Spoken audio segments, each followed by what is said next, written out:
নমস্কার বন্ধুরা, আজ আমি যে ভিডিওটি দেখাবো সেটা শিক্ষক ও শিক্ষিকাদের নিজেদের পিএফ অ্যাকাউন্টের ইন্টারেস্ট ক্যালকুলেশন করবেন কিভাবে।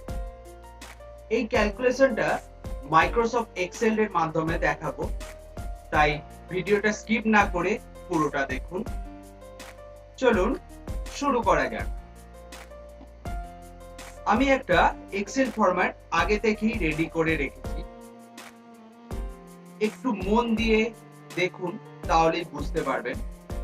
আর যদি এই এক্সেল ফরম্যাটটি আপনারা চান তাহলে আমার ডেসক্রিপশন বক্সে দেয়া আছে, আপনারা ডাউনলোড করে নিতে পারেন এবং তাতে নিজেদের পিএফ ইন্টারেস্ট ক্যালকুলেশন করে নিতে পারেন। 2020-2021 ফিনান্সিয়াল ইয়ারের আমি ক্যালকুলেশনটা দেখাবো। তো প্রথমে ওপেনিং ব্যালেন্স হিসাবে আমি একটা অ্যামাউন্ট নিয়ে নিলাম 54,640। এই অ্যামাউন্টটা নিলাম। এই অ্যামাউন্টটা আমার 2020-2021 এর ওপেনিং ব্যালেন্স ছিল।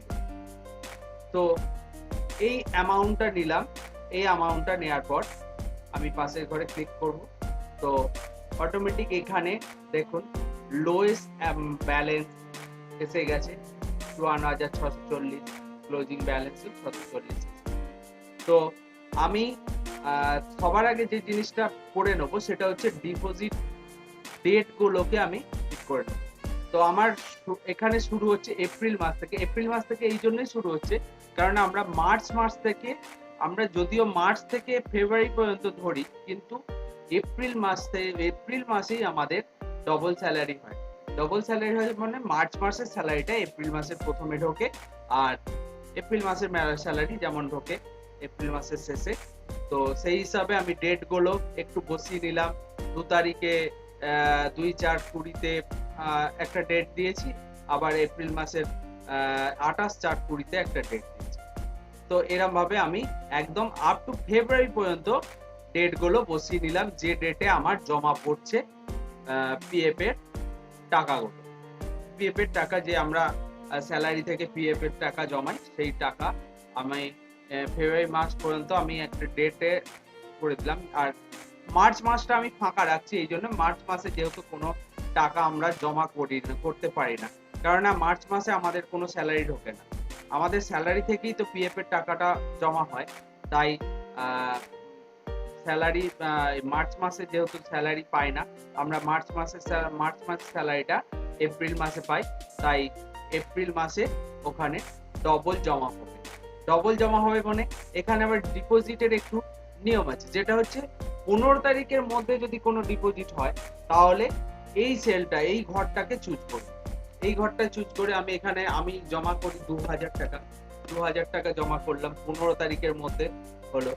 তো তারপরে 16 তারিখ থেকে লাস্ট দিন পর্যন্ত, ওই মাসের লাস্ট দিন পর্যন্ত যে টাকাটা জমা পড়বে পিএফ এ, তো আমি 2,000 টাকায় জমা করছি 28/4 ওই দিন জমা করছি।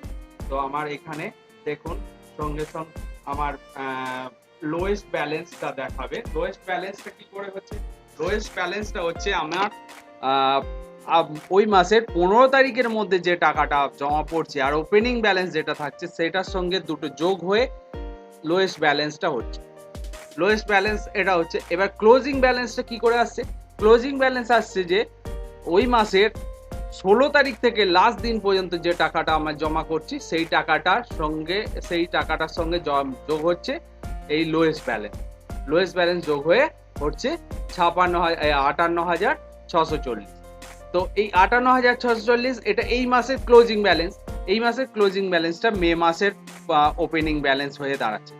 তো 58,640 মে মাসের ওপেনিং ব্যালেন্স। এবার আমার মে মাসের আমি জমা করছি কত টাকা? মে মাসে জমা করছি আবার 2,000 টাকা জমা করছি। 2,000 টাকা জমা হচ্ছে ওই 16 তারিখ থেকে লাস্ট দিন এর মধ্যে 28 তারিখ। তো 28 তারিখে জমা করলাম, তাহলে আমার সেখানে লোয়েস্ট ব্যালেন্সটা দাঁড়াচ্ছে কি? লোয়েস্ট ব্যালেন্স যেহেতু এইখানে এইখানে কোনো কিছু নেই, এইখানে কোনো জমা পড়ছে না, 15 তারিখের মধ্যে কোনো কিছু জমা পড়ছে না, তাই আমার এখানে হয়ে যাচ্ছে কি ব্যালেন্সটা যে দাঁড়াচ্ছে, যেটা আমার ক্লোজিং ব্যালেন্স ওপেনিং ব্যালেন্স ছিল সেইটাই লোয়েস্ট ব্যালেন্স হয়ে যাচ্ছে।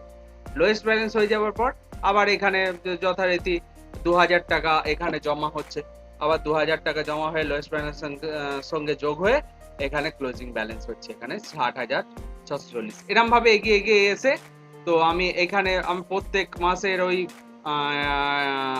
আমি একই অ্যামাউন্ট যোগ হচ্ছে, তাই আমি পুরো ট্যাগ করে টেনে দিলাম এখানে 2000 টাকা করে।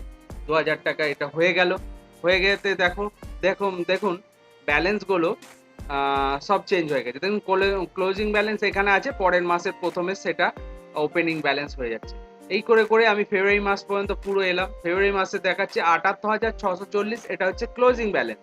ক্লোজিং ব্যালেন্সটা আবার মার্চ মাসে ওপেনিং ব্যালেন্স আসছে। এবার মার্চ মাসে কি, মার্চ মাসে তো আমি কোনো কিছু জমা করছি না, মানে মার্চ মাসে আমাদের কোনো স্যালারি হচ্ছে না, তাই আমার পিএফ এর টাকাও জমা পড়ছে না। তো আমার সেটা সেই জায়গাটা তাহলে ফাঁকা রইল। আর এইখানটাও ডেটটাও দেওয়ারও প্রয়োজন নেই। তো এইখানে আমার তাহলে ক্লোজিং ব্যালেন্স এইখানে যেটা ওপেনিং ব্যালেন্স হলো সেটাই ক্লোজিং ব্যালেন্স হিসাবে এখানে হয়ে গেল। এটা হয়ে গেল। তো দেখুন এইখানে এই টোটাল চলে এলো 78,640। এবার হচ্ছে আমার পরবর্তী কাজ হচ্ছে যে দেখাবো যেটা, সেটা হচ্ছে যে যদি ধরুন কোনো লোন নিয়ে থাকে, লোন নিলে পিএফ এর যে লোনগুলো হয়, রিফান্ডেবল লোন আর নন রিফান্ডেবল লোন যেটা ফেরত দিতে হয় না, সেটা আপনারা ভালো করেই জানেন। তো সেটা নিয়মও আছে কিছু। সেটা পাওয়ার জন্য কি করতে হবে, সেটা পাওয়ার জন্য 15 বছর সার্ভিস হতে হবে, আর সার্ভিস শেষ হওয়ার 10 বছর থাকতে হবে, এটা একটা নিয়ম। আর 15 বছরের নিচে যদি কেউ লোন নিতে চায় পিএফ থেকে, তাহলে তার ক্ষেত্রে লোনটা কি হবে, তার ক্ষেত্রে লোনটা হবে রিফান্ডেবল লোন। তখন তাকে কি করতে হবে, তো এইখানে যে আমি ধরুন 30,000 টাকা আমি লোন নিলাম পিএফ এর লোন নিলাম, যেটা কোন ডেটে নিলাম সেটা আমি ডেট দিয়ে দিলাম। ওই মাসের আমি ডেট দিয়ে দিলাম 25 তারিখে হয়তো আমার লোনটা হয়েছে, তো 25 তারিখ আমি দিয়ে দিলাম। হ্যাঁ, তো 25শে আগস্ট এটা লোনটা হয়েছে, দিয়ে দিলাম। তো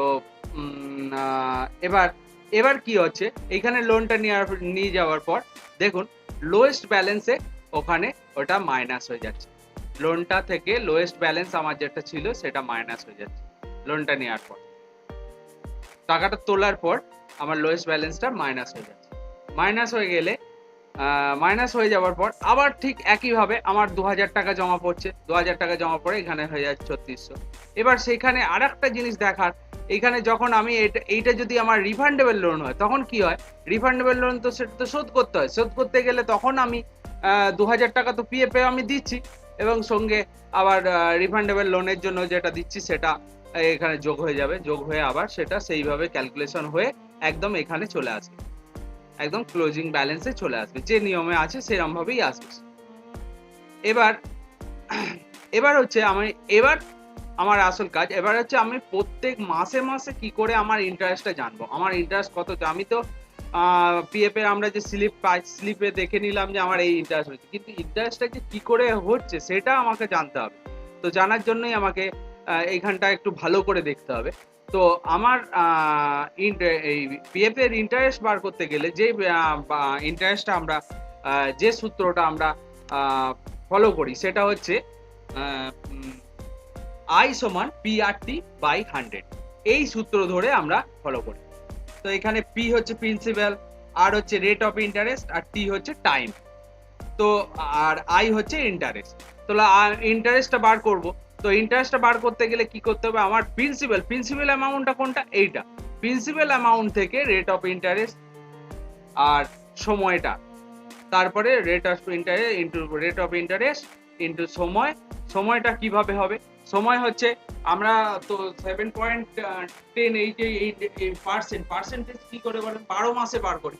12 মাসে পার্সেন্টেজ 7 ধরে করা হয়। তো আমি 12 মাসেরটা আমি এক মাসে কি করে বার করব, তো এক মাসে বার করতে গেলে ওইখানে টাইমের জায়গাটা 1/12 দিয়ে দিতে হবে। তাহলে এখানে দেওয়া হচ্ছে কি, প্রিন্সিপাল হচ্ছে 56,640 ইন্টু 7.10 ইন্টু 1/12 বাই 100 করলে ইন্টারেস্টটা ক্যালকুলেশন হবে ওইভাবে। তো আমি এখানে আর কিছু কাজ নেই, আমি এক্সেল ফরম্যাটটা আমি সেরকম ভাবে সেট আপ করে রেখেছি আপনাদের সুবিধার জন্য। তো আপনারা কি করবেন, যে আপনার যে ইন্টারেস্টটা কাটছে, যে ইন্টারেস্টটা দিচ্ছে, সেই ইন্টারেস্টটা আপনি এখানটায় এই সেলটাতে বসাবেন 7.1, এটা আমি বসালাম। বসানোর পর পাশে ক্লিক করবেন, দেখবেন এখানে ইন্টারেস্ট অটোমেটিক ক্যালকুলেশন হয়ে গেছে। তো এবার আমার যেহেতু সারা বছরই আমার 7.1 ইন্টারেস্ট দিচ্ছে, তো আমি এখানে একদম পুরো ড্র্যাগ করে নেব মার্চ মাস পর্যন্ত। ড্র্যাগ করে নিলাম, দেখুন এখানে ড্র্যাগ করে নেওয়ার পর একদম সব যে মানে সূত্র ধরে একদম আমার ইন্টারেস্টটা বেরিয়ে গেছে। ইন্টারেস্ট এখানে বেরিয়ে গেছে 3382.44।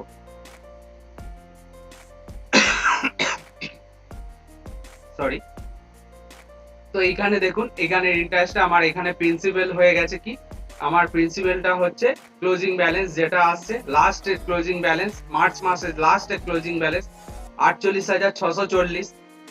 এর সঙ্গে কি হচ্ছে আমার ইন্টারেস্ট আসছে কি 3,382। যেহেতু 0.44 আছে তাই এখানে রাউন্ড ফিগারে এটাই নিয়ে নিয়েছে। তো 0.44 এইটা নিয়ে যোগ হয়ে আমার closing balance, last closing balance এই ফিনান্সিয়াল ইয়ারের লাস্ট ক্লোজিং ব্যালেন্স আমার দাঁড়াচ্ছে 52,022 টাকা। 52,022 টাকা। এই হলো, এইভাবেই ক্যালকুলেশন করতে হবে। তো আপনারাও এই এক্সেল ফরম্যাটটা আপনারাও ফলো করতে পারেন এবং আপনারা প্রত্যেক বছরের আপনাদের ইন্টারেস্ট স্টেটমেন্ট একটা এরকম ভাবে বার করে রেখে নিয়ে প্রিন্ট করে রেখে দিতে পারেন। তো আপনাদের সুবিধার জন্য আমি আমার ডেসক্রিপশন বক্সে আমার এই এক্সেল ফরম্যাটটা আমি করে আপনাদের জন্য রেখে দিয়েছি। আপনারা ওখান থেকে ডাউনলোড করে নিতে পারেন। ডাউনলোড করে নিয়ে আপনাদের প্রত্যেক বছরের পিএফ এর ইন্টারেস্টটা ক্যালকুলেশন করে নেবেন। এই ছিল আমার ভিডিও। যদি ভালো লেগে থাকে লাইক শেয়ার কমেন্ট করবেন। এবং আমার চ্যানেলে যদি নতুন হয়ে থাকেন তাহলে আরো নতুন নতুন ভিডিও পাওয়ার জন্য চ্যানেলটিকে সাবস্ক্রাইব করবেন। ধন্যবাদ, ভালো থাকবেন, সুস্থ থাকবেন।